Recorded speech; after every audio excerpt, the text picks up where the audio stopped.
Palakkad RTO check പോസ്റ്റുകളിലെ ഉദ്യോഗസ്ഥർക്കെതിരെ നടപടിക്ക് ശുപാർശ. 13 ഉദ്യോഗസ്ഥർക്കെതിരെയുള്ള നടപടിക്കാണ് വിജിലൻസ് ശുപാർശ ചെയ്തത്.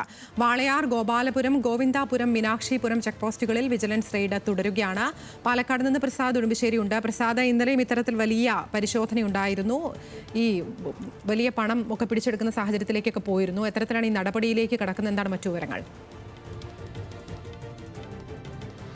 അതിന് ഇന്നലെ നടത്തിയ റെയ്ഡിൻ്റെ തുടർ നടപടിയുടെ ഭാഗമായാണ് ഇപ്പോൾ 13 ഉദ്യോഗസ്ഥർക്കെതിരെ വിജിലൻസ് നടപടിക്ക് ശുപാർശ ചെയ്തിട്ടുള്ളത്. ഇതിൽ വാളയാർ, അതോടൊപ്പം തന്നെ വാളയാറിലെ 2 ചെക്ക് പോസ്റ്റുകളിലും മീനാക്ഷിപുരം, ഗോപാലപുരം, ഗോവിന്ദാപുരം തുടങ്ങിയ ചെക്ക് പോസ്റ്റുകളിലുമാണ് വിജിലൻസ് പരിശോധന നടത്തി 1.5 ലക്ഷത്തോളം രൂപ പിടിച്ചെടുത്തത്. വാളയാറിൽ നിന്നും മാത്രം 1.25 ലക്ഷം രൂപ പിടിച്ചെടുത്തിരുന്നു.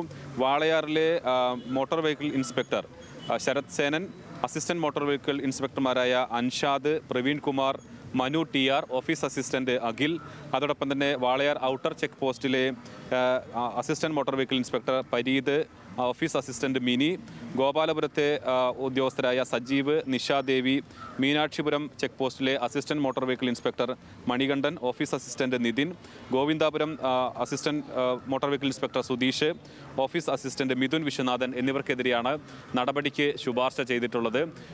ഇവിടെ ശബരിമല തീർത്ഥാടകരിൽ നിന്നും പണം വാങ്ങുന്നു എന്നുള്ളതായിരുന്നു വിജിലൻസിന് ലഭിച്ചിരുന്ന പരാതി. ഒരു വാഹനത്തിൽ നിശ്ചിത യാത്രക്കാർ മാത്രമേ കയറാൻ പാടുള്ളൂ. അതിൽ കൂടുതൽ യാത്രക്കാരുണ്ടെങ്കിൽ അതിൽ പിഴ നൽകേണ്ടതാണ്.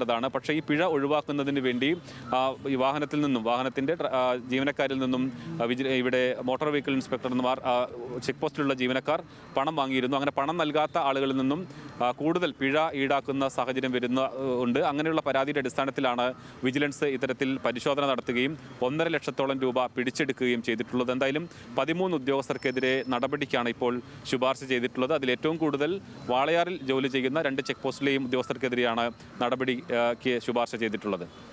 ശരി, പ്രസാദ് ഉടുമ്പശ്ശേരിയാണ് വാർത്തയുടെ വിശദാംശങ്ങൾ നൽകിയത്.